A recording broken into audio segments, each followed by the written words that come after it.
Hello दोस्तों, modern history series की आप 6th लेक्चर में आज पहुंच चुके हैं। इससे पहले 5 लेक्चर बन चुके हैं। जो लोग नए आए हैं चैनल पे वो पहले 5 लेक्चर्स को सुन लें, उसके बाद इस लेक्चर को सुनिएगा, आपको तभी सारी बातें समझ में आएंगी।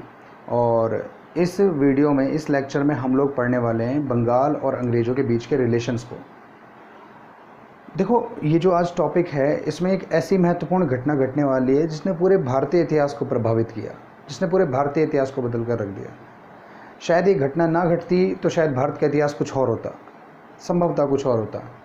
और वो घटना जो थी वो थी प्लासी की लड़ाई। बचपन में आप लोगों ने पढ़ा होगा इस टॉपिक को, प्लासी का युद्ध, जो कि बंगाल और अंग्रेज़ों के बीच हुआ था। बंगाल की ओर से इसमें प्रतिभाग करने वाला था बंगाल का नवाब सिराजुद्दौला, और अंग्रेज़ों की तरफ था रॉबर्ट क्लाइव, है ना। तो इन सब चीज़ों को हम लोग आज देखेंगे कि किस तरीके से इस लड़ाई, इस युद्ध की ज़मीन तैयार हुई, किस तरीके से ये युद्ध हो गया, क्या मतभेद या क्या परिस्थितियाँ बनी जो ये युद्ध हो गया, ठीक है। और इसमें जो भी जीता वो कैसे जीत गया, क्या कारण थे, है ना। तो बहुत इंटरेस्टिंग टॉपिक है। बंगाल और अंग्रेज़ों के बारे में आज हम पढ़ने वाले हैं। तो शुरुआत करेंगे हम लोग बंगाल से। देखो, बंगाल क्या है। बंगाल उन सूबों में से एक था जो सूबे मुग़लों के पतन के दौर में स्वतंत्र हो गए थे। मुग़लों ने अपने पूरे साम्राज्य को, जब मुग़लों का एक बहुत बड़ा साम्राज्य बन गया तो उन्होंने अपने साम्राज्य को कई सूबों में बांटा, ठीक है। जिससे आज भारत कई स्टेट्स में डिवाइडेड है, कई राज्यों में डिवाइड है। वैसे ही मुग़लों ने अपने पूरे साम्राज्य को स्टेट्स में बांटा, जिसको सूबा कहते थे, सूबों में बांटा। और इन्हीं सूबों में से बंगाल वो सूबा हुआ करता था जो मुग़लों को सबसे ज़्यादा टैक्स दिया करता था। बंगाल से सबसे ज़्यादा टैक्स आता था मुग़लों को, ठीक है। तो मुग़लों के पतन के दौर में बंगाल का जो सूबेदार था उसका नाम था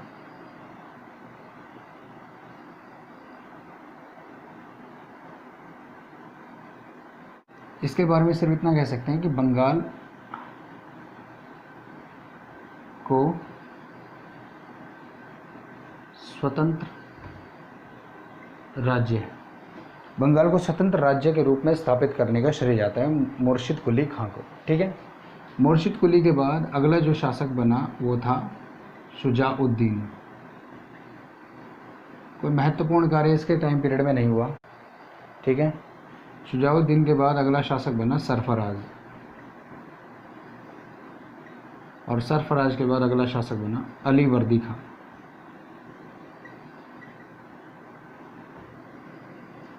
अली वर्दी खां के समय से ही अंग्रेज़ों और बंगाल के बीच में थोड़े बहुत टर्म्स ख़राब होने शुरू हो चुके थे।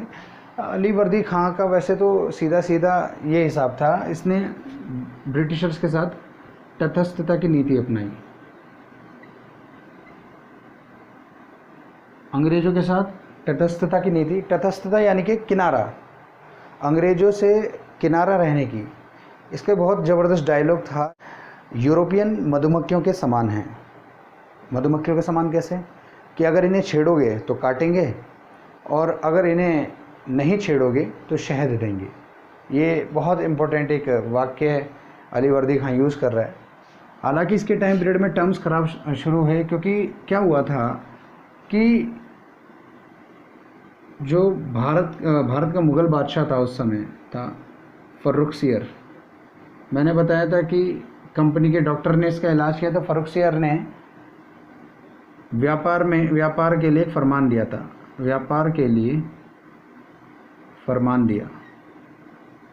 और फरमान के तहत क्या था कि अंग्रेज़ बंगाल और उसके आसपास के क्षेत्रों में क्या कर सकते हैं, मुफ्त व्यापार कर सकते हैं। मुफ्त व्यापार यानी कि टैक्स नहीं देना पड़ेगा। ये मुग़ल बादशाह ने ये फरमान जारी किया। चलो कोई बात नहीं, टैक्स नहीं देंगे, कोई दिक्कत नहीं। लेकिन हुआ क्या कि बंगाल में अंग्रेज़ों ने इस मुफ्त व्यापार का जो ये जो फरमान था इसका दुरुपयोग करना शुरू कर दिया। अपने पर्सनल व्यापार भी उन्होंने इससे फ़ायदा उठाना शुरू किया। इससे क्या हुआ कि जो भारतीय व्यापारी थे उनका नुकसान शुरू हो गया। उनका नुकसान हुआ, अली वर्दी के पास सौ शिकायतें आने लगी व्यापारियों की और अंग्रेज़ों की। तो उसने जो है अंग्रेज़ों के साथ थोड़ा सा किनारा करना शुरू कर दिया। लेकिन ये कोई और बड़ा कोई फ़ैसला ले पाता उससे पहले इसकी 1756 में डेथ हो गई। और उसके बाद जो शासक बना वो बना सिराजुद्दौला। सिराजुद्दौला अली वर्दी खां का नाती था रिश्तेदारी में, तो बेटी का पुत्र सिराजुद्दौला नवाब बना। सिराजुद्दौला थोड़ा सा जो है कड़े फैसले लेने वाले नवाबों में से एक गिना जाता है। सिराजुद्दौला ने क्या किया कि अंग्रेज़ जो दस्तक कहते हैं फरमान को या छूट को, अंग्रेज़ जो इस दस्तक का या छूट का दुरुपयोग कर रहे थे अब तक, तो सिराजुद्दौला ने उनके उस दस्तक पर प्रतिबंध लगा दिया, है ना। अंग्रेज़ों के व्यापार में कई सारे जो छूट मिल रखी थी उनमें कटौतियाँ कर दी। इससे अंग्रेज़ जो है सिराजुद्दौला से चिढ़ गए। अब अंग्रेज़ सिराजुद्दौला से चिढ़ गए तो यहाँ पे टर्म्स ख़राब होने शुरू हो गए नए नवाब के साथ, सिराजुद्दौला के साथ। लेकिन युद्ध जैसी स्थितियाँ इतनी आसानी से नहीं बनती। अंग्रेज़ों ने क्या किया, अंग्रेज़ों ने इसके साथ ही पहले तो सिराजुद्दौला वैसे ही इनके व्यापार की जो भी ये हरकतें करते थे या कोई भी ये अपना पर्सनल व्यापार कर रहे हैं या टैक्स के एवज में कोई दूसरा टैक्स बचाने के चक्कर में कोई दूसरा गलत काम कर रहे हैं, इन सब चीज़ों से सिराजुद्दौला थोड़ा सा नाखुश तो था ही अंग्रेज़ों से, और उसने काफ़ी सारी कटौतियाँ की थी। लेकिन इसके अलावा अंग्रेज़ों ने एक अजीब से एक हरकत ये कर दी कि नवाब से परमिशन लिए बिना, बंगाल का नवाब है सिराजुद्दौला, और बंगाल में ही अंग्रेज़ों ने क्या कर दिया कि एक किले का निर्माण शुरू कर दिया। मैंने पिछले टॉपिक में बताया था आप लोगों को, उस किले का नाम था फोर्ट विलियम। फोर्ट विलियम किला। असल में यहाँ पर अंग्रेज़ों की एक फैक्ट्री थी और फैक्ट्री की सुरक्षा के बहाने से अंग्रेज़ों ने इस किले का निर्माण कराया जिसका नाम फोर्ट विलियम पड़ा। इसके लिए 3 गांव खरीदे थे अंग्रेज़ों ने, पिछले टॉपिक में मैंने बताया था। और इन गांवों को खरीद के अंग्रेज़ों ने इसकी किलेबंदी शुरू कर दी। यहाँ पर फैक्ट्री हुआ करती थी, फैक्ट्री की सुरक्षा की दृष्टि से उन्होंने ये काम किया। हालांकि सिराजुद्दौला इस बात से चिंतित था कि किलेबंदी का क्या कारण है। किलेबंदी तब की जाती है जब आपका युद्ध हो, तो युद्ध में किला जो है आपकी सुरक्षा का कार्य करता है।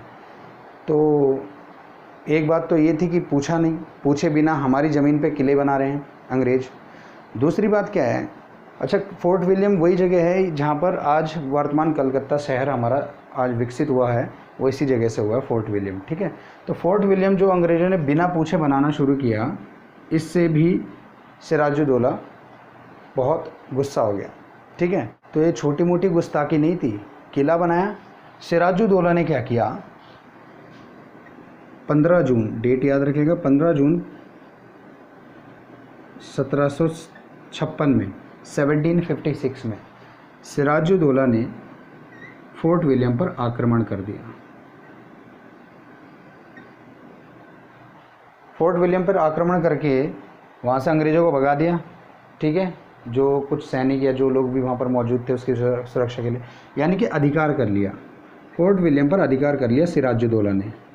और ये घटना है 15 जून 1756 की। एक और बात, 15 जून 1756 में आक्रमण किया था, 5 दिन की घेरेबंदी के बाद, 5 दिन के घेरे के बाद नवाब ने अधिकार किया। फिर से बता रहा हूँ, सिराजुद्दौला ने फोर्ट विलियम अंग्रेज़ बना रहे थे, किला बना रहे थे, और वो भी इससे पूछे बिना। पहली बात तो किला बनाना जो है एक हिसाब से गैरकानूनी ही काम समझ लो, है ना। आप दूसरे के देश में जाके अपना किला क्यों बना रहे हो, किस चीज़ की सुरक्षा चाहिए आपको, क्या करना चाहते हो, युद्ध की तैयारी है या कोई और साजिश चल रही है। पर खैर जो भी है, हम उसकी तह में नहीं जाके हम बोल रहे हैं कि किले का निर्माण कर रहे हैं, और जिस जगह कर रहे हैं वहाँ के नवाब से पूछा भी नहीं, अनुमति भी नहीं ली। ये अंग्रेज़ों की गुस्ताखी थी। सिराजुद्दौला ने 15 जून 1756 में फोर्ट विलियम पर आक्रमण कर दिया। 5 दिन का घेरे के बाद, 5 दिन का घेरा डालने के बाद, 5वें दिन यानी कि 20 जून 1756 को सिराजुद्दौला ने फोर्ट विलियम पे अधिकार कर लिया। अब यहाँ से एक और इम्पोर्टेंट घटना सामने आती है जो एग्ज़ाम में इम्पोर्टेंट है, पूछी जाती है, ब्लैक होल की घटना। एग्ज़ाम में पूछा जाता है ब्लैक होल की घटना कब हुई थी। तो ब्लैक होल की घटना हुई थी इसी दिन 20 जून को, और इसी जगह से संबंधित है। 15 को आक्रमण किया, 20 को अधिकार कर लिया। अधिकार करने के बाद क्या हुआ कि ऐसा बोला जाता है ब्लैक होल की घटना में ये हुआ था कि फोर्ट विलियम में ही नवाब ने आदेश दिया, और नवाब के सैनिकों ने क्या किया, 146 अंग्रेज़ों को एक रूम में बंद कर दिया, एक कमरे में बंद कर दिया। 146 अंग्रेज़ों को कमरे में बंद कर दिया। इसमें महिलाएं भी थी, अंग्रेज़ महिलाएं और अंग्रेज़ पुरुष भी थे, कुछ बच्चे भी थे। 146 अंग्रेज़ों को, महिलाओं को, पुरुष को एक छोटे से कमरे के अंदर बंद कर दिया किले के। जीत गया। जीत के अधिकार के बाद सिराजुद्दौला ने एक काम किया, अंग्रेज़ों को 146 अंग्रेज़ों को बंद कर दिया। और 146 में से जब अगले दिन दरवाज़ा खोला गया तो सिर्फ 23 लोग जिंदा बचे, 23 लोग जिंदा बचे। और इसी घटना को बोला जाता है ब्लैक होल की घटना। कब घटी थी? एग्ज़ाम में पूछ लेता डेट, 20 जून 1756 में। देखो वर्ष जरूर याद रखा करो आप, और कुछ भी याद नहीं हो पाता तो एटलीस्ट ईयर याद रखना है, ठीक है। तो ब्लैक होल की घटना कब घटी थी? 1756 में। डेट याद रखें तो ज़्यादा बेटर होगा, आप ज़्यादा सेफ रहेंगे। 20 जून 1756 में, ठीक है। और ब्लैक होल की घटना में क्या हुआ था? 146 अंग्रेज़ों को, जिसमें पुरुष और स्त्रियाँ मौजूद थे, उनको एक छोटे से कमरे के अंदर बंद किया, बंद कर दिया पूरी तरीके से। वो बंद है कमरा, और अगले दिन जब कमरा खोला जाता है तो सिर्फ 23 लोग जिंदा थे, अंदर ही दम घुट के मर गए काफ़ी सारे अंग्रेज उसमें। इसे अंग्रेज़ लोग ब्लैक डे के रूप में मनाते हैं इस दिन को, ठीक है, काले दिन के रूप में मनाते हैं। और ये जो घटना है, इस घटना को जिस घटना को बता रहा है, इस घटना की जो जानकारी दे रहा है, उस अंग्रेज़ का नाम है हालवेल। ये भी पूछ सकता है। जिस अंग्रेज़ ने इस घटना का जिक्र किया वो था हालवेल। हालवेल इन 23 बचे हुए अंग्रेज़ों में से एक था, 23 जिंदा बचे लोगों में से एक था हालवेल, और उसने इस घटना का जिक्र किया।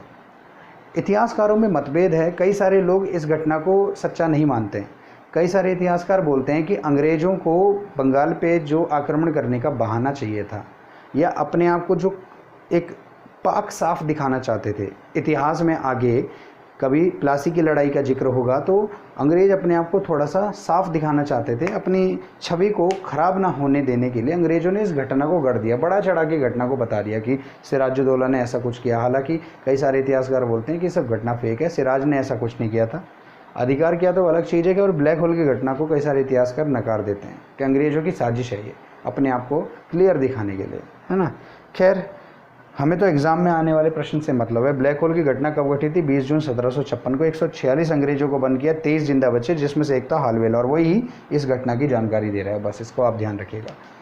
ये घटना घटी, ये 20 जून की है। अब फोर्ट विलियम पर अधिकार हो गया तो अंग्रेज़ों के जो कमांडर थे वो थोड़ा हरकत में आए। कमांडर वगैरह जो अंग्रेज़ों का जो हुआ करता था, सेंटर हुआ करता था मद्रास। मैंने पहले भी बताया आप लोगों को, मद्रास में संदेशा गया कि भैया यहाँ बंगाल पर कब्ज़ा कर लिया है, फोर्ट विलियम पे कब्ज़ा कर लिया है सिराज ने। तो मद्रास में एक व्यक्ति था जिसका नाम था रॉबर्ट क्लाइव। रॉबर्ट क्लाइव जो है कमांडर था, सेनापति था अपनी सेना का। ये कुछ 2-2.5 हज़ार सैनिकों के साथ निकल पड़ा बंगाल के लिए, इन सब चीज़ों को ठीक करने के लिए, अपनी खोई हुई जगह को वापस लेने के लिए। और रॉबर्ट क्लाइव बड़ा महत्वाकांक्षी व्यक्ति था। महत्वाकांक्षी यानी कि किसी भी चीज़ की अत्यधिक आकांक्षा रखने वाला। भैया चाहिए तो चाहिए वाली बात, उसे महत्वाकांक्षी कहते हैं। एक सामान्य क्लर्क के रूप में भारत में आया था, ईस्ट इंडिया कंपनी का क्लर्क बन के आया था, और क्लर्क से सेनापति, और सेनापति से गवर्नर तक जाएगा अभी ये।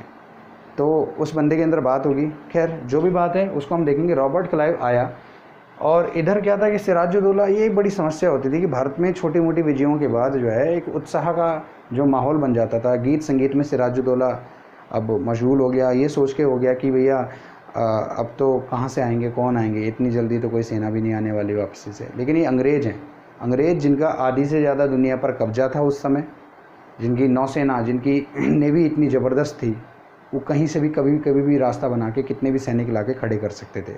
और यही हुआ, रॉबर्ट क्लाइव आ गया सिराजुद्दौला के सामने सैनिक लेके।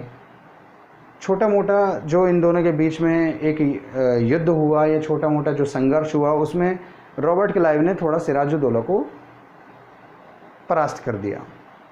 अब ऐसे स्थिति में फिर सिराजुद्दौला को एक पीस ट्रीटी साइन करनी पड़ी, एक शांति समझौता करना पड़ा अंग्रेज़ों के साथ, और इस समझौते को बोला जाता है अलीनगर की संधि।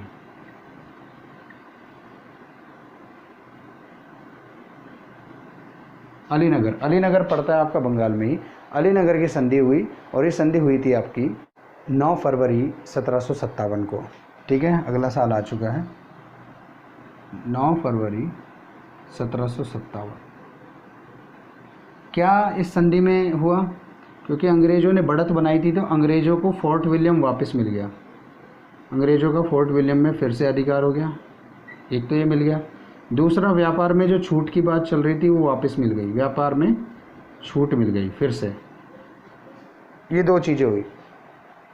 चलो सिराज ने बोला कोई बात नहीं, फोर्ट विलियम इन्हीं का था, वापस दे दिया, व्यापार में छूट भी दे देते हैं, कोई दिक्कत नहीं। अगर ज़्यादा कुछ हरकत नहीं करते हैं, पहले जैसी स्थिति बरकरार रखने के लिए पीस ट्रीटी पे साइन कर दिया, चलो शांति समझौता करते हैं।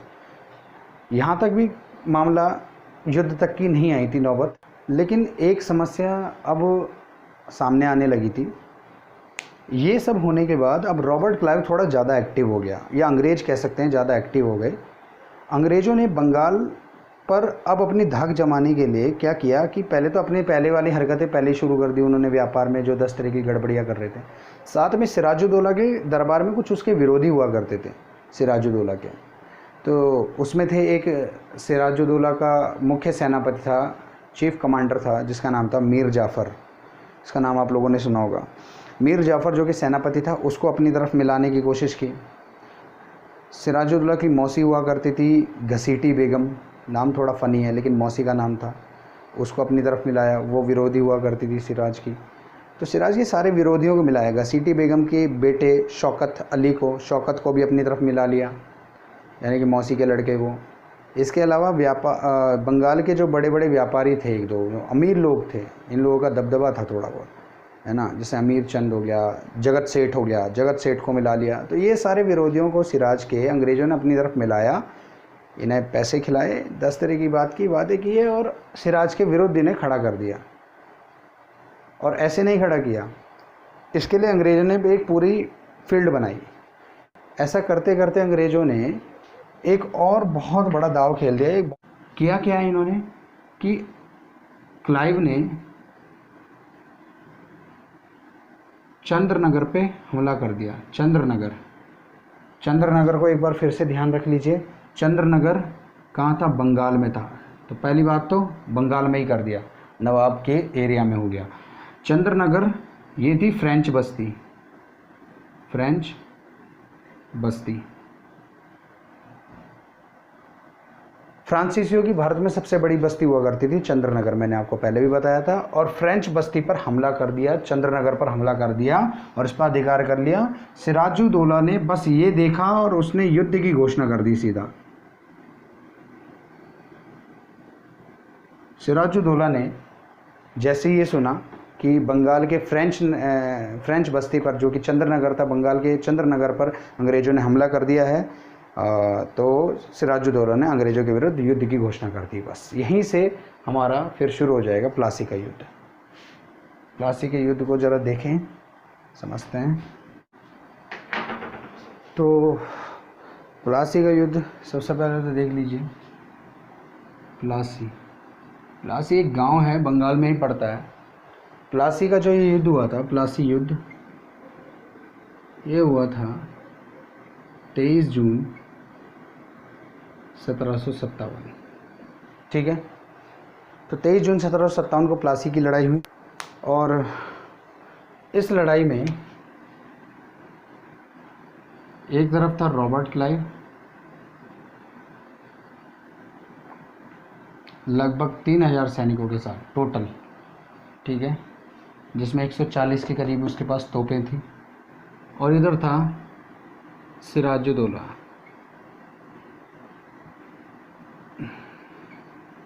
सेनापति था इधर मीर जाफ़र। सिराजुद्दौला के पास लगभग 50,000 की सेना थी, 50,000 की सेना।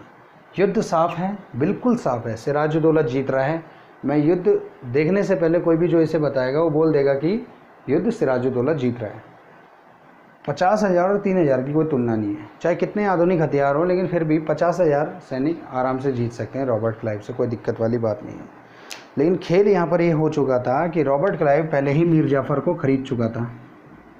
मीर जाफ़र को 10 तरह के प्रलोभन दे दिए कि भैया ऐसा है सिराजुद्दौला को अगर सिराजुद्दौला अगर हार जाता है, सिराजुद्दौला अगर मारा गया, हट गया, तो आपको नवाब बना देंगे बंगाल का। यहाँ पर मीर जाफ़र ने जो है गद्दारी कर दी। मीर जाफ़र सेना का कमांडर था, सेनापति था। मीर जाफ़र यहाँ पे खड़ा तो था सेना लेके, लेकिन इसकी तरफ से कोई प्रतिक्रिया नहीं हुई। लेकिन सेना इसके पीछे नहीं थी।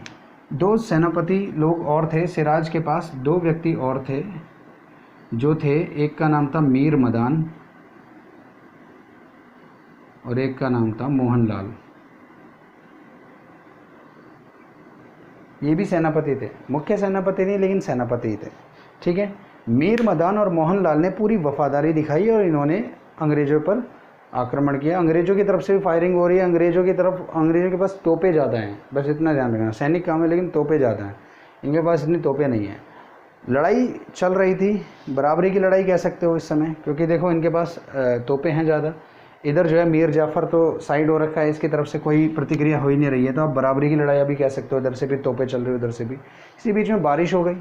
बारिश में क्या हो गया कि बारूद ख़राब हो गया। इधर तोपें शांत हो गई, इधर भी तोपें शांत हो गई, ठीक है। तो इधर क्या होता है कि मीर मदान ने ये देखते हुए कि इनके बारूद ख़राब हो चुके हैं, ये देखते हुए उसने हमला तीव्र कर दिया। इसने हमला कर दिया अंग्रेज़ों पे बहुत दुगनी रफ्तार से। लेकिन अंग्रेज़ों ने इधर क्या कर रखा था, अंग्रेज़ों ने सारी व्यवस्था कर रखी थी। अंग्रेज़ों ने तिरपाल के नीचे अपने सारे बारूद ढक के रख दिए थे। और मीर मदान ये सोच के कि हमारे बारूद ख़राब हो चुके हैं बारिश में, तो इनके भी ख़राब हो चुके होंगे, ये सोच के उसने हमला तीव्र कर दिया। सीधे आगे अपनी सेना लेके अंग्रेज़ों के ठीक सामने हमला करने निकला ही था, पहुंचा ही था सामने, तब तक अंग्रेज़ों ने फायरिंग शुरू कर दी। मैंने बोला उनकी तोपें ख़राब नहीं हुई थी, उन्होंने तिरपाल के नीचे अपने बारूद ख़राब होने से बचा लिए थे। अंग्रेज़ों ने फायरिंग शुरू कर दी, बंदूकों से भी और तोपों से भी फायरिंग हो गई। बंदूकों में भी इस समय वही कारतूस बारूद के रूप में ही भरा जाता था। तो ये सब चीज़ें हुई, तो मीर मदान को भी गोली लग गई। पूरे पराक्रम से लड़ने के बाद मीर मदान तो वहीं पे शहीद हो गया। अब सिराजुद्दौला जब देख रहा है ये सब, तो सिराजुद्दौला जाता है युद्ध भूमि में मीर जाफ़र के सामने, जाके अपनी पगड़ी रख दी उसके सामने, भैया प्लीज़ हेल्प कर दो, सेनापति हो तुम, और क्या चाहिए। नवाब ने अपनी पगड़ी अपने सेनापति के सामने रख दी। तो मीर जाफ़र बहुत शांति से, बहुत प्यार से बोल रहा है कि देखो ऐसा करो कि आज जो है ना, मुझे सब ठीक नहीं लग रहा लड़ने के लिए। मीर जाफ़र बोल रहा है नवाब से, ऐसा करो, आज सब कुछ हाथ से निकलता दिख रहा है, बारिश का मौसम भी हो चुका है, तोपें हमारी, बारूद हमारे ख़राब हो चुके हैं, आधा हमारा ये दिक्कत हो गई, तो आप एक काम करो, आज युद्ध रोक दो, कल को इन पर फिर नए सिरे से अटैक करेंगे। ये सब बात चल रही थी। इधर से मोहनलाल जो है, इसने अंग्रेज़ों पे ऐसा अटैक किया कि एक तरफ से इसने अंग्रेज़ों पे बढ़त बना ली। अंग्रेज़ों पे मोहनलाल ने बढ़त बना ली। इस चीज़ की अनदेखी करते हुए सिराजुद्दौला ने मूर्खतापूर्ण तरीके से मीर जाफ़र की बात मान ली। सिराज ने मीर के कहने पे अपनी सेना को वापस जाने का आदेश दे दिया। और यहीं पर क्या होगा कि जो इसने बढ़त बनाई थी वो सारी बेकार चली गई। अंग्रेज़ों ने वापस जाती सेना के ऊपर हमला कर दिया और सिराजुद्दौला की सेना में भगदड़ मच गई। सारी सेना तितर बितर हो गई। मीर जाफ़र बस ये देख खड़ा हुआ अपने कुछ सैनिकों के साथ, यही देख रहा था कि भैया देखते हैं कौन जीतता है, जो जीतेगा उसकी तरफ मीर जाफ़र का प्लान था जाने का। साफ था कि सिराजुद्दौला की सेना तितर बितर हो गई, सारी सेना हो गई। तो सिराजुद्दौला ने जब ये भगदड़ देखा कि पूरी तरीके से सब काम ख़राब हो चुका है, अब सब कुछ ख़त्म हो चुका है, तो सिराजुद्दौला महल की तरफ भागा, युद्ध छोड़ के भाग गया सिराजुद्दौला। उसके बाद क्या होता है, अंग्रेज़ों ने यहाँ पर जो है विजय प्राप्त कर ली। अंग्रेज यहाँ पर जीत गए। किस तरीके से जीते आपको बता दिया मैंने। मीर मदान को तो हमला करते हुए गोली लग गई थी। मोहनलाल ने जो बढ़त बनाई थी वो सारी बेकार चली गई जब सिराजुद्दौला ने अपनी सेना को वापस जाने के लिए बोला, ये सोच के कि उसका सेनापति उसको ये बता रहा है कि आज सारा मामला ख़राब हो चुका है, कल करेंगे, आज मौसम भी ख़राब हो चुका है। तो ये जो गलती सिराजुद्दौला ने की सेना को वापस भेजने की, उसमें मोहनलाल भी लड़ते लड़ते वीरगति को प्राप्त हो गया। इधर मीर जाफ़र सेना के साथ शांत खड़ा रहा।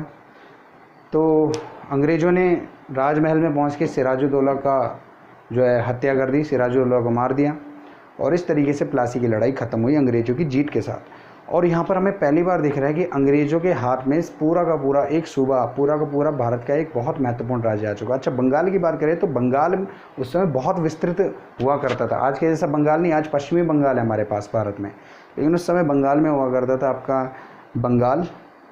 बिहार का एक बहुत बड़ा हिस्सा इसके अंदर आता था, बांग्लादेश वाला पूरा हिस्सा बंगाल के अंदर आता था, और उड़ीसा का बहुत बड़ा क्षेत्र इसके अंदर आता था। सोचिए आज के पश्चिम बंगाल में आपका बांग्लादेश, पूरा एक देश जो आज बांग्लादेश है, हालांकि इतना बड़ा नहीं है, वो इसके अंदर आता था बंगाल के, और बिहार और उड़ीसा के बड़े बड़े क्षेत्र इसके अंदर आते थे। पूरा बंगाल ये जो था ये अंग्रेज़ों के कब्ज़े में आ चुका था। अंग्रेज़ों ने मीर जाफ़र को बिना देरी किए बंगाल का नवाब बना दिया, कठपुतली बन गया अब सामने। तो ये सब हुआ। अब इसके बाद क्या होता है, कहानी यहीं पे समाप्त नहीं होती। इसके बाद मीर जाफ़र क्या होता है कि मीर जाफ़र शुरू में तो अच्छा नवाबी निभाता रहा, अपना बढ़िया से अपना सब कुछ करता रहा, लेकिन कुछ समय बाद मीर जाफ़र अंग्रेज़ों से परेशान हो गया, क्योंकि अंग्रेज़ तो कठपुतली की तरह चला रहे थे ना। मीर जाफ़र को महसूस ही नहीं हो रहा था कि वो नवाब है। और ऐसा जब धीरे धीरे होने लगता है तो मीर जाफ़र क्या करता है कि अंग्रेज़ों को थोड़ा सा अंग्रेज़ों से दूरी बनानी शुरू कर देता है। अंग्रेज़ों को कई जगह पे वो जो है भाव देना, बात करना, अंग्रेज़ों की बात मानना बंद कर देता है। ये सब चीज़ें अंग्रेज़ों ने देखी, तो अंग्रेज़ों ने मीर जाफ़र को नवाबी से हटाया और एक दूसरे व्यक्ति को, जिसका नाम था मीर कासिम, इसको नवाब बना दिया। अब मीर कासिम यानी कि सिराजुद्दौला के बाद मीर जाफ़र नवाब बना था, और मीर जाफ़र के बाद मीर कासिम नवाब बना। दोनों के नामों में मीर मीर लगता है तो थोड़ा बहुत ऊपर नीचे कंफ्यूज हो जाते हैं, ध्यान रखना। मीर जाफ़र सेनापति था इसका, ठीक है, और मीर कासिम नवाब बना। मीर कासिम जो है थोड़ा होशियार नवयुवक था, होशियार था, और इसने क्या किया कि अंग्रेज़ों से शुरुआत से ही अंग्रेज़ों से इसने दूरी रखी, अंग्रेज़ों से दूरी बनाए रखी इसने शुरुआत से ही। नवाब बनते ही इसने कुछ ऐसी तरीके की टेक्निक अपनाई इसने कि अंग्रेज़ों को थोड़ा सा अपने से दूर कर दिया, करने की कोशिश की पूरी। जब ऐसा अंग्रेज़ों ने देखा कि भैया ये तो उससे भी 2 कदम आगे निकला, हमारे साथ 10 तरह के खेल खेल रहा है, तो अंग्रेज़ों ने फिर से मीर जाफ़र को वही पुरानी शर्तों के साथ दोबारा से नवाब बना दिया। और जैसे ही मीर जाफ़र को नवाब बनाया, मीर कासिम जो है एक हिसाब से बगावत पे उतर गया। तब ये सब होते होते 1764 का साल आ चुका था, और 1764 को होता है एक बहुत महत्वपूर्ण युद्ध। ये भी बंगाल से ही संबंधित बंगाल के टॉपिक से ही संबंधित महत्वपूर्ण है, बक्सर का युद्ध। 1764 में जो है बक्सर का युद्ध हुआ। महीना था अक्टूबर का और तारीख थी 22, ठीक है, 22 अक्टूबर 1764। साल याद रखें, ज़्यादा बेटर है, साल ही आता है, ज़्यादा डेट वगैरह नहीं आती, पर बता रहा हूँ जानकारी के लिए डीप। 22 अक्टूबर 1764 में बक्सर का युद्ध हुआ। ये बक्सर का युद्ध हुआ क्या, इसकी पृष्ठभूमि कैसे बनी? पृष्ठभूमि यहीं पे बन गई थी, मैंने बता दिया आपको। मीर जाफ़र नवाब था, अंग्रेज़ों की उसने थोड़ी बहुत बात माननी कम की, तो मीर कासिम को नवाब बना दिया। ये थोड़ा सा तेज़ तर्रार लड़का था, इसने अंग्रेज़ों से दूरी बनाए रखी। अंग्रेज़ों में कई सारी इसने कटौतियाँ की, अंग्रेज़ों ने सीधे इसको हटा के वापस से मीर जाफ़र को बना। जैसे इससे नवाबी का पद छिना, ये तुरंत आया, इसने मीर कासिम है ना, मीर कासिम ने क्या किया, जैसे नवाबी के पद से हट गया, इसने त्रिसंगठन बनाया, 3 लोगों का संगठन बनाया। एक तो मीर कासिम खुद था, एक दूसरा था शुजाउद्दौला, ये अवध का नवाब था, ठीक है, और तीसरा था आपका शाह आलम। मुग़लों के पतन के टॉपिक में हमने इसे पढ़ा था कि शाह आलम सेकंड जो था, इसे भी मिलाया था। मुग़ल बादशाह और अवध का नवाब और ख़ुद मीर कासिम, इन तीनों ने मिलके बक्सर नाम की जगह पे 1764 पे बक्सर नाम की जगह पे अंग्रेज़ों के साथ युद्ध किया, अंग्रेज़, ठीक है। प्लासी की लड़ाई में अंग्रेज़ों का जो नेतृत्व कर रहा था वो रॉबर्ट क्लाइव कर रहा था। इधर इस बार था हेक्टर मुनरो। एग्ज़ाम में कई बार पूछा गया है हेक्टर मुनरो, ये नाम याद रखिए कि बक्सर के युद्ध में अंग्रेज़ों का नेतृत्व किसने किया था, अंग्रेज़ों का सेनापति कौन था, वो था हेक्टर मुनरो। तो इस लड़ाई में आश्चर्यजनक रूप से ये 3 लोगों की संयुक्त सेना हार गई अंग्रेज़ों के सामने। तो 1764 का बक्सर का युद्ध अंग्रेज़ जीत गए। मीर कासिम दिल्ली भाग गया और दिल्ली भाग के वहीं रहने लगा। और 1777 में मीर कासिम की जो है डेथ हो गई और वहीं दिल्ली में तो ये बक्सर का युद्ध जो था ये इसने अंग्रेज़ों के बंगाल पर दावे को मजबूत कर दिया। बहुत महत्वपूर्ण ये युद्ध था, क्योंकि 1757 का जो प्लासी का युद्ध था वहाँ तक तो ये था कि अंग्रेज़ों ने पहली बार बंगाल की राजनीति, बंगाल की पॉलिटिकल जो स्थिति थी उस पर कब्जा कर लिया था, पॉलिटिक्स पे कब्जा कर लिया था, राजनीति पे कब्जा किया था, बंगाल का नवाब बनाया अपनी तरफ से 10 चीज़ की। लेकिन 1764 के युद्ध ने ये चीज़ पुष्ट कर दी कि अब बंगाल पूरी तरीके से अंग्रेज़ों का हो चुका है, अंग्रेज़ों से उसे छीना नहीं जा सकता, चाहे कितने युद्ध कर लो। जब 3 संगठन हार गए, बताओ, मुग़ल बादशाह की सेना, अवध की सेना, मीर कासिम जो है खुद एक बहुत योग्य सैनिक हुआ करता था, वो भी हार गया, है ना। तो इस तरीके से बक्सर का युद्ध का अंत हुआ। लेकिन बक्सर का जो युद्ध हुआ था इसका अंत हुआ संधि से। एक बहुत महत्वपूर्ण ट्रीटी है और इस ट्रीटी से अंग्रेज़ और ज़्यादा मजबूत हो गए। मतलब बक्सर का युद्ध जीत के अंग्रेज़ बंगाल को तो पूरी तरीके से अपना बना चुके थे, लेकिन इस बक्सर के युद्ध को जीतने के बाद जो ट्रीटी हुई उसने अंग्रेज़ों को बहुत ही ज़्यादा पावरफुल बना दिया। वो क्या थी वो अभी देखते हैं ज़रा। तो देखिए, जो संधि हुई थी बक्सर के युद्ध के बाद उसे इलाहाबाद की संधि के नाम से जाना जाता है। इलाहाबाद की संधि ऑब्वियसली 1764 को हुई थी। इसमें 2 संधियाँ हुई थी, 2 ट्रीटियाँ हुई थी, जिसमें से पहली हुई थी मुग़लों के साथ और दूसरी हुई थी अवध के साथ। होती 3 हो सकती थी, पर मीर कासिम के पास था ही क्या, वो तो अपना हक वापस लेने के लिए आया था, नवाब था, है ना। मीर कासिम ने बस ये कर दिया था कि अंग्रेज़ों के समय जब वो खुद नवाब था तो उसने अंग्रेज़ों के टाइम पे जो परमिट अंग्रेज़ों को मिला हुआ था, जो छूट अंग्रेज़ों को मिली थी, वो बंगाल के बाकी देसी व्यापारियों को भी वो छूट दे दी थी। और इससे अंग्रेज़ों की जो ईस्ट इंडिया कंपनी थी उनकी और जो भारत के व्यापारी थे उनकी स्थिति बिल्कुल बराबर हो गई। इससे अंग्रेज़ नाराज़ हुए थे, इसलिए कासिम को जो है उन्होंने गद्दी से हटाया था, इसलिए बक्सर का युद्ध हुआ। तो अंग्रेज़ों ने मुग़लों के साथ और फिर अवध के नवाब के साथ एक संधि की। एक संधि मुग़लों के साथ हुई, बिल्कुल मुग़लों की ओर से था शाह आलम, और इधर था शुजाउद्दौला। तो इलाहाबाद की 2 संधियाँ हुई थी। पहली संधि बोली जाती है मुग़लों के साथ हुई थी, ठीक है, ध्यान रखना, पहली संधि मुग़लों के साथ हुई थी। और इसमें क्या हुआ था कि शाह आलम के साथ 2 शर्तें रखी गई। एक तो क्या है कि 26 लाख रुपए पर ईयर अंग्रेज़ देंगे शाह आलम को। ध्यान से समझ लो, पहले 26 लाख रुपए पर ईयर अंग्रेज़ देंगे शाह आलम को। अंग्रेज़ क्यों देंगे भाई, कुछ ले लिया उन्होंने शाह आलम से, और वो ले लिया क्या, बंगाल, बिहार और उड़ीसा के दीवानी अधिकार। इसे हमने पिछले टॉपिक में भी पढ़ा था, मुग़लों के पतन में भी हमने पढ़ा था कि बंगाल, बिहार और उड़ीसा के दीवानी अधिकार शाह आलम ने अंग्रेज़ों को दे दिए बक्सर का युद्ध हारने के बाद, ठीक है। लेकिन ये जो चीज़ अंग्रेज़ों ने ली थी उस समय 26 लाख रुपए पर ईयर के हिसाब से ली थी।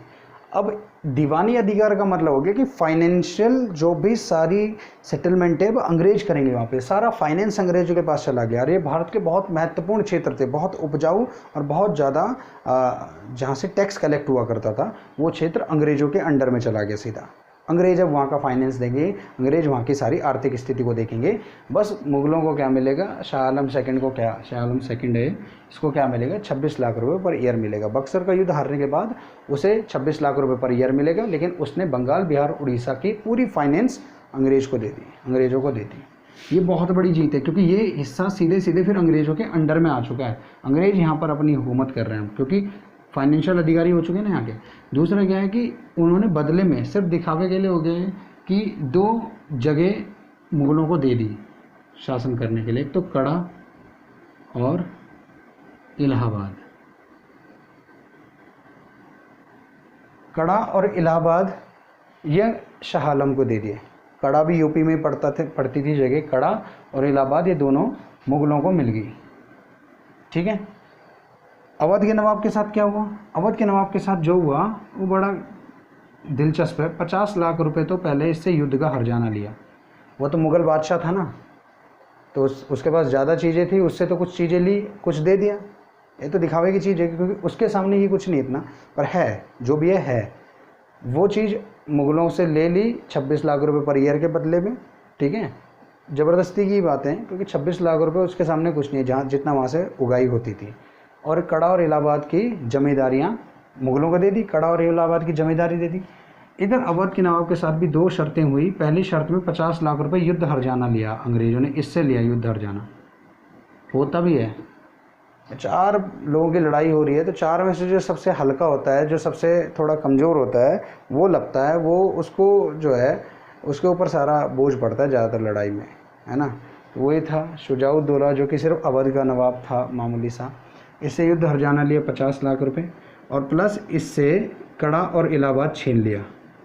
यानी कि अवध का हुआ करता था ये क्षेत्र, और ये क्षेत्र उठा के किसको दे दिया? शाह आलम को, ये दिखाते हुए कि हमने आपसे लिया, आपको हमने ये दे दिया। ऐसा नहीं कि आपको कुछ दिया नहीं, है ना। कड़ा और इलाहाबाद जो कि अवध का हुआ करता था, इसकी जमींदारियाँ उठा के मुग़लों को पकड़ा दी, अंग्रेज़ों ने इससे छीन लिया और मुग़लों को दे दिया। तो एक शर्त यहाँ पर कॉमन सी आपको दिखेगी, ठीक है। तो ये थी इलाहाबाद की संधियाँ। पहली संधि मुग़लों के साथ हुई थी, दूसरी अवध के साथ हुई थी। 2 शर्तें थी संधि की, उनके साथ भी और इनके साथ भी, ठीक है। हर जगह से अंग्रेज़ों का फ़ायदा हमको दिख रहा है। इतना जो है ये भयावह युद्ध था बक्सर का। तो इस बक्सर के युद्ध ने सब कुछ बदल के रख दिया। और यहाँ से आप देख रहे हैं कि ये था अंग्रेज़ों और बंगाल के बीच का पूरा जो मैटर हमने देखा है, ठीक है। बंगाल के साथ, बंगाल में पहले व्यापार की छूट मिली इनको फ़र्रुखसियार के समय में, उस व्यापार की छूट का अंग्रेज़ों ने गलत फ़ायदा उठाया। तो सिराजुद्दौला जो कि बंगाल का नवाब था, वो चिढ़ गया और उसने जो है अंग्रेज़ों को सबक सिखाने के लिए उनके किले पर अधिकार कर लिया, फोर्ट विलियम पे। अधिकार करने का एक मुख्य कारण ये भी था कि वो किला अंग्रेज़ों ने नवाब सिराजुद्दौला से पूछे बिना बनाया था, ठीक है। और यहाँ पर क्या हुआ कि फिर अंग्रेज़ों ने भी जब वापस सिराज के खिलाफ जो अभियान किया, उसमें सिराजुद्दौला थोड़ा सा क्षतिग्रस्त हुआ, तो दोनों के बीच में एक संधि होगी, अलीनगर की संधि, ठीक है। और इस संधि में ये हुआ कि सिराजुद्दौला ने उनका किला वापस कर दिया और उन्हें व्यापार की छूट भी वापस दे दी, करो, ठीक है। लेकिन ज़्यादा गड़बड़ियाँ मत करना। लेकिन गड़बड़ी की अंग्रेज़ों ने चंद्रनगर पे हमला कर दिया अचानक से, जो कि फ्रेंच बस्ती थी और फ्रांसीसियों के साथ अच्छे संबंध थे। फ्रांसीसी इस तरीके से नहीं चल रहे थे जैसे अंग्रेज़ चल रहे थे ना, बिल्कुल अपने हाथ से बाहर निकल के, अपनी हद से बाहर निकल के। तो अंग्रेज़ों ने सीधा चंद्रनगर पे हमला कर दिया और सिराजुद्दौला ने इसे राज्य पे हमला माना और सिराजुद्दौला ने युद्ध की घोषणा कर दी, जो कि कहलाया प्लासी का युद्ध। 23 जून 1757 को प्लासी की लड़ाई हुई, जिसमें सिराजुद्दौला हार गया, मारा गया। मीर जाफ़र नवाब बना। मीर जाफ़र ने जब अंग्रेज़ों को, कंपनी को कंट्रोल करने की कोशिश की, तो मीर जाफ़र को हटा के मीर कासिम को जो है नवाब बना दिया। और मीर कासिम ने जब अंग्रेज़ों को जो है दस्तक में जो छूट दे रखी थी, वो छूट उसने बाकी व्यापारियों को भी दे दी, भारतीय बराबरी करने की कोशिश की, थोड़ा सा कंट्रोल करने की कोशिश की। तो अंग्रेज़ों ने फिर से कासिम को हटा के जाफ़र को नवाब बना दिया। और यहीं से मीर कासिम एक युद्ध लेके आता है अंग्रेज़ों के खिलाफ, जिसे बक्सर का युद्ध बोला जाता है। अपने साथ वो 2 साथी लेके आता है, एक मुग़ल बादशाह शाह आलम सेकंड और एक अवध का नवाब शुजाउद्दौला। तीनों मिलके भी अंग्रेज़ों को नहीं हरा पाए। मीर कासिम तो भाग गया और शुजाउद्दौला को 50 लाख रुपए हर्जाना देना पड़ा। वही शाह आलम सेकंड को बंगाल, बिहार और उड़ीसा की दीवानी अधिकार। तो ये था हमारा आज का टॉपिक, बंगाल के साथ अंग्रेज़ों के संबंध या बंगाल पर अंग्रेज़ों का अधिकार। अब एक एक करके हम लोग अब यही देखने वाले हैं। मुग़लों के पतन के बाद बंगाल पर अंग्रेज़ों ने कब्जा कर लिया है, पूरी तरीके से अंग्रेज़ों का कब्जा हो चुका है। ऐसे अब भारत के अलग अलग राज्यों पर अंग्रेज़ कैसे कब्जा करेंगे, यही टॉपिक अब हमारे चलने वाले हैं। अगला जो हम टॉपिक पढ़ेंगे वो पढ़ेंगे अवध पर अंग्रेज़ों का कब्ज़ा कैसे होता है, अवध पर। फिर उसके बाद हम एक एक करके जाएंगे मैसूर पर, जहाँ पे टीपू सुल्तान, हैदर अली टीपू सुल्तान जैसे वीर योद्धा पनप रहे हैं। उसके बाद हमें पंजाब पर अधिकार दिखाना है अंग्रेज़ों का, मराठों पर अधिकार दिखाना है। ये सब चीज़ें दिखाने के बाद हमारा दिखेगा कि अंग्रेज़ों ने भारत पर पूरा राज कर लिया है। उसके बाद अंग्रेज़ों के टाइम पीरियड में क्या क्या और प्रशासनिक जो है गतिविधियाँ हुई, जैसे अंग्रेज़ नए नए चार्टर एक्ट लाए, वही हमारा संविधान में शामिल हुआ बाद में। इन सब चीज़ों को हम आगे बढ़ते हुए देखते रहेंगे। तो आज के लिए इतना ही। आप लोगों ने इतना समय दिया उसके लिए धन्यवाद। नमस्कार।